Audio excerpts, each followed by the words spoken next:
Hello everyone, बहुत बहुत स्वागत है आप सभी लोगों का।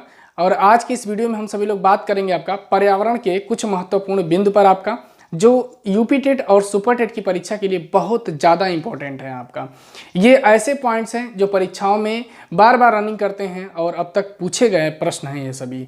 ठीक है, तो आइए हम सभी लोग देखते हैं कि सारे पॉइंट्स की हम लोग चर्चा कर लेते हैं। और एक विशेष सूचना आप सभी लोगों के लिए कि इन्वायरमेंट की जो क्लास है यूपी टेट और सुपर टेट के लिए ये शुरू हो गई है आज से, और आप सभी लोग चैनल से जुड़ जाइए ये क्लास के लिए। और जितनी भी वीडियो आपको प्राप्त होती है वो सभी वीडियो के जितने भी पॉइंट्स आप नोट्स कर लें बढ़िया से अपने नोटबुक में, और उसे आप लोग तैयार कर लेंगे।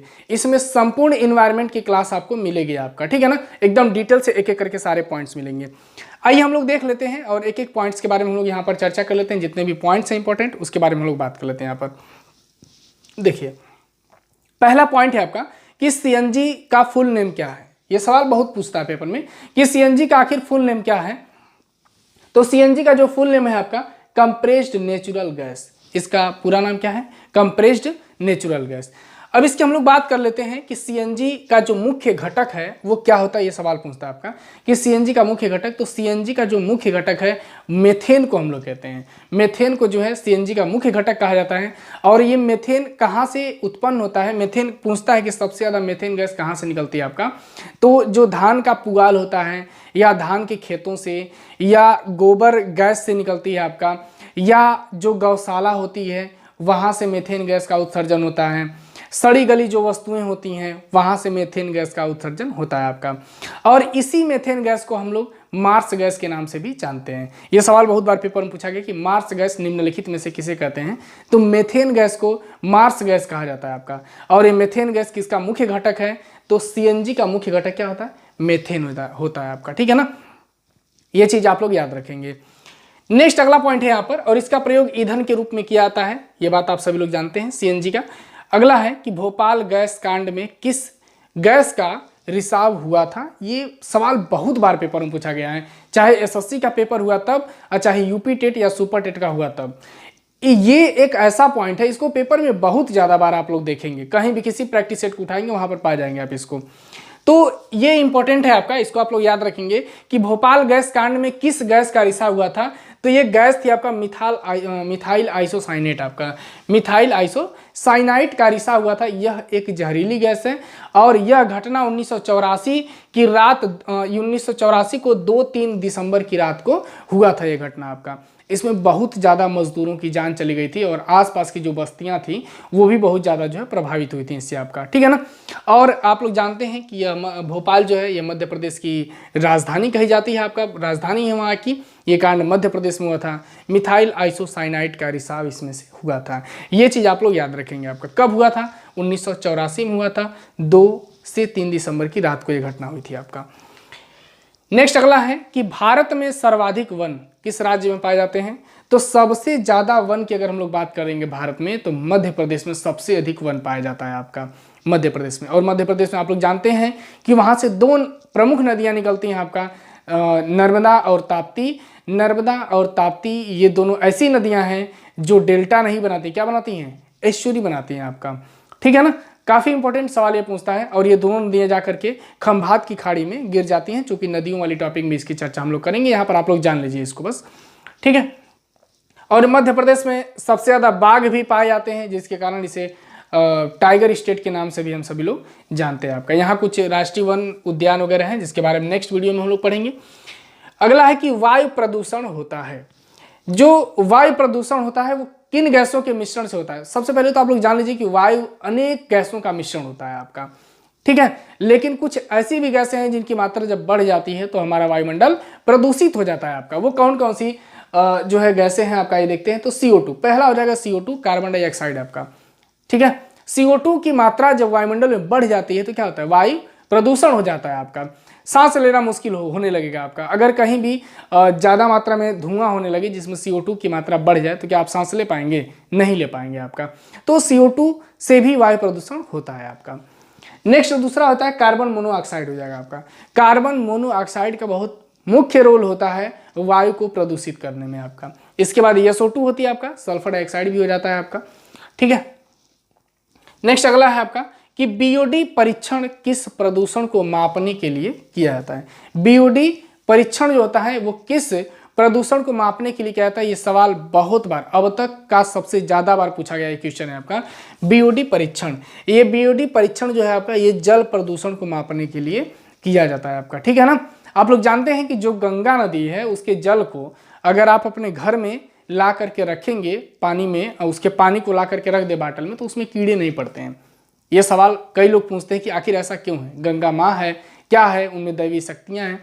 अगर हम लोग साइंस की बात करें तो जो गंगा का जल है वो जब हिमालय की तलहटी से चलता है ना तो तमाम औषधियों को टच करते हुए आता है आपका। जो हिमालय पे औषधियाँ पाई जाती हैं उन औषधियों को वो छूते हुए आता है वो जल, और उसमें कुछ विशेष प्रकार के तत्व भी पाए जाते हैं।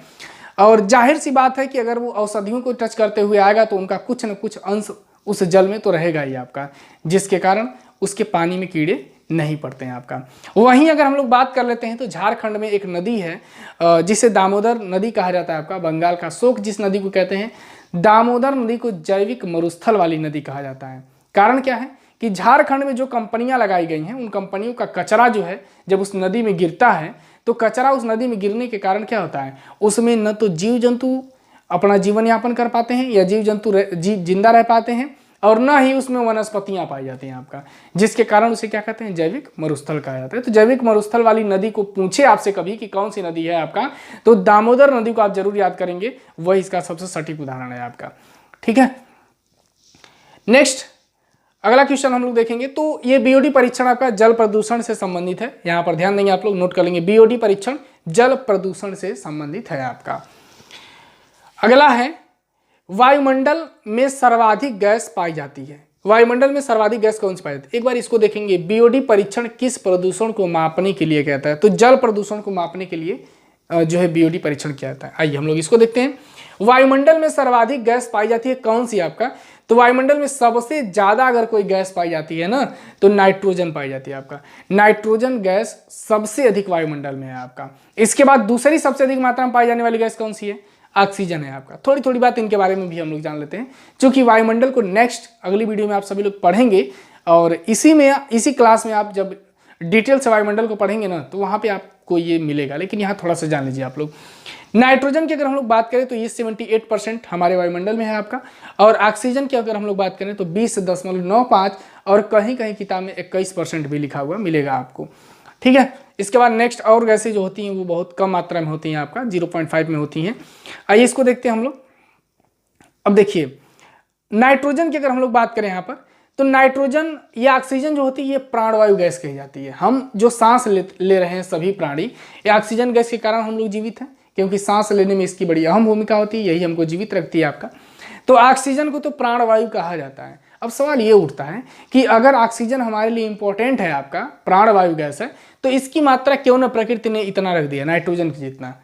तो ध्यान दीजिए बच्चों, ये जो ऑक्सीजन है ना ये ज्वलनशील गैस भी होती है, इसी के उपस्थिति में आग जल पाती है। अगर ऑक्सीजन की कमी हो जाएगी तो आग जलेगी ही नहीं आपका, ठीक है। जहां भी ऑक्सीजन कमी हो जाती है वहां आग नहीं जलती है, तो यह ज्वलनशील गैस है।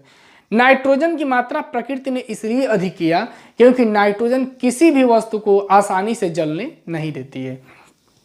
अगर ऑक्सीजन की मात्रा 78% हो जाए और नाइट्रोजन की मात्रा 20.95 हो जाए या 21% हो जाए तो कोई भी वस्तु आसानी से जलने लगेगी। हमारे इस पर्यावरण में कोई भी वस्तु आसानी से क्या हो जाएगी, जल जाएगी आपका, ठीक है।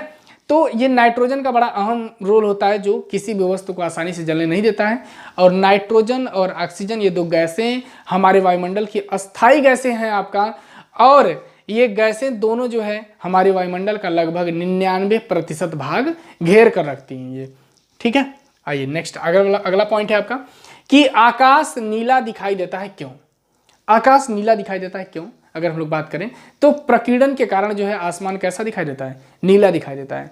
सूर्य से जो 7 रंग निकलते हैं उसमें जो बैगनी रंग होता है वो फैल जाता है आपका। नीला रंग जो होता है क्या होता है, नीला रंग फैल जाता है, और नीला रंग जब फैल जाता है तो आसमान को पूरा नीला कर देता है। उसके फैलने की क्षमता अधिक है आपका नीले रंग की, जिसके कारण पूरे आसमान को क्या करता है, नीला कर देता है। अब अगर आपसे सवाल पूछे कि हमारे आसमान का, हमारे आकाश का वास्तविक रंग कैसा है या अंतरिक्ष का वास्तविक रंग कैसा है, तो क्या बताएंगे आप, हमारे अंतरिक्ष का या आसमान का वास्तविक रंग जो होता है ना वो काला है। ध्यान देना आप सभी लोग, काला है। और ये अगर हमारे आसमान का अगर आपको कलर देखना है कैसा है तो रात के समय देखिए, जो काला दिखाई देगा आपको स्पष्ट रूप से दिखाई देगा, वही वास्तविक रंग है आपका।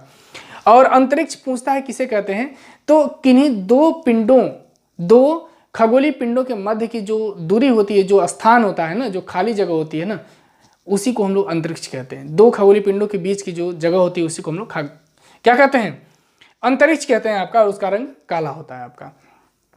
नेक्स्ट अगला सवाल है आपका, ग्रीन हाउस प्रभाव विश्व पर्यावरण दिवस मनाया जाता है।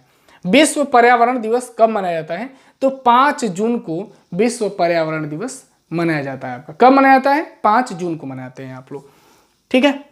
अगला है कि ग्रीन हाउस प्रभाव के कारण पृथ्वी का ताप में क्या परिवर्तन होता है, तो ग्रीन हाउस प्रभाव के कारण जो है वो पृथ्वी के तापमान में बढ़ोतरी होती है आपका।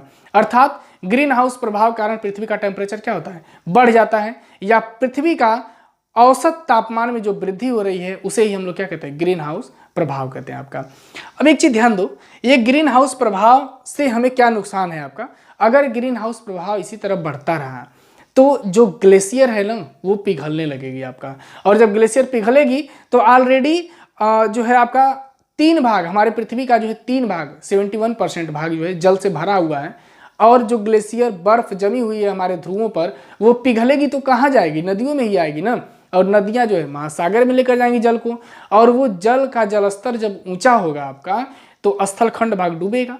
और एक दिन ऐसा आएगा कि पूरा स्थलखंड भाग क्या हो जाएगा, डूब जाएगा। और ग्लेशियर इस समय पिघल भी रही है आपका, ठीक है ना। इसलिए हमारा भी एक योगदान बनता है पर्यावरण के प्रति कि हम सभी लोग ग्रीन हाउस प्रभाव को रोकें, ठीक है। पॉलीथीन को न जलाएं या एसी वगैरह का कम प्रयोग करें जिसके कारण ग्रीन हाउस प्रभाव बढ़ सकता है, ठीक है। तमाम प्रदूषण को आपको रोकना चाहिए आपका, ठीक है। योगदान निभाएं आप सभी लोग अपने पर्यावरण को बचाने के लिए। नेक्स्ट अगला है आपका कि पर्यावरण का दुश्मन है वो कौन सा वृक्ष है जिसे हम लोग पर्यावरण का दुश्मन कहते हैं। ये सवाल बहुत बार पेपर में पूछा गया है और सवाल बहुत ज़्यादा लड़के गलत भी करते हैं। तो यूकेलिप्टस जिसे हम लोग सफ़ेदा कहते हैं, ये सफ़ेदा हमारे पर्यावरण के लिए बहुत ज़्यादा नुकसानदायक है आपका, ठीक है ना। इसे जो है पर्यावरण का दुश्मन कहा जाता है। अब आप ये नहीं समझेंगे कि इसको एकदम खत्म ही कर देना चाहिए, नहीं। ये जो पर्यावरण है, पर्यावरण का दुश्मन कहा जाता है यूकेलिप्टस को आपका। ये जो सफ़ेदा है ना, सफ़ेदा को अगर आप दलदली इलाके में लगाते हैं तो वहाँ पर इसके लिए फ़ायदा है आपका, क्योंकि लकड़ियाँ भी लंबी लंबी इसकी होंगी और जो दलदली इलाका है वो उपजाऊ बना देगा, उसके पूरे पानी को ये खींच लेगा, उसको सुखा देगा ये पूरा आपका, ठीक है ना। लेकिन अगर आप जनरली जगह पे लगा देंगे तो वहाँ पर ये पूरा पानी खींच लेगा, वहाँ पानी पीने की समस्या हो जाएगी आपका, ठीक है। तो इसलिए यूकेलिप्टस सफ़ेदा को आप वहाँ लगाएं जहाँ पे दलदली इलाका है, वहाँ पे लगाएंगे तो फायदा होगा आपका। और यह पर्यावरण का दुश्मन कहा जाता है आपका। अगला है कि राष्ट्रीय वन नीति के अनुसार कितने प्रतिशत भूभाग पर वनों का होना अनिवार्य है आपका, यानी कि हमारे इस भूमंडल पर, भूधरा पर कितने प्रतिशत भाग पर वन का होना मोस्ट इंपॉर्टेंट है, ये सवाल पूछता है आपका।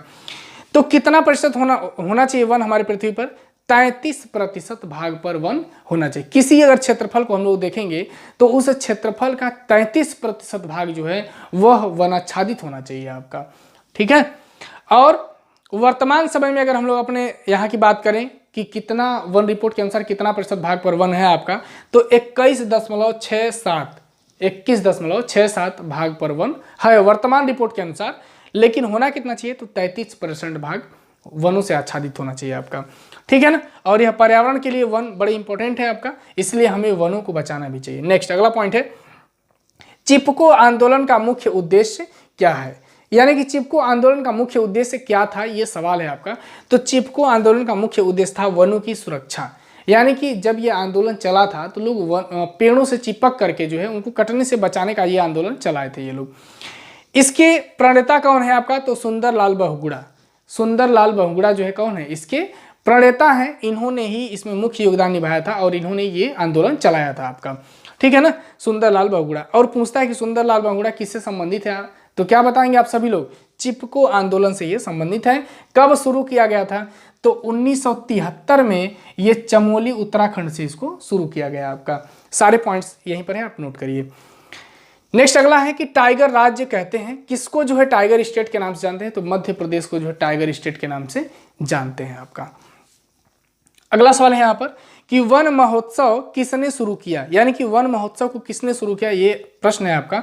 तो के.एम. मुंशी ने जो है ये वन महोत्सव शुरू किया आपका। के.एम. मुंशी ने वन महोत्सव शुरू किया।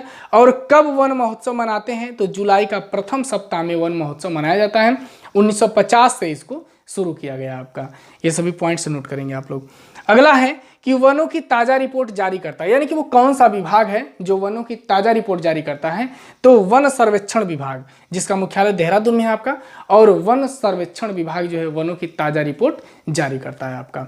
ठीक है, तो ये रहे आज के बहुत महत्वपूर्ण इंपॉर्टेंट पर्यावरण के महत्वपूर्ण बिंदु आपका। आप सभी लोग इसे नोट करेंगे और अच्छे से आप सभी लोग इन्वायरमेंट को तैयार करेंगे और सुपर टेट की परीक्षा में आप इस बार क्वालिफाई होकर के दिखाएंगे आपका। ठीक है ना, तो आई होप ये सारी बातें आपको समझ में आ गई होंगी, ये सभी पॉइंट्स आप नोट कर लिए होंगे और समझ लिए होंगे आप सभी लोग। फिर मिलते हैं आप सभी लोगों से नेक्स्ट वीडियो में, तब तक के लिए बहुत बहुत धन्यवाद आपका।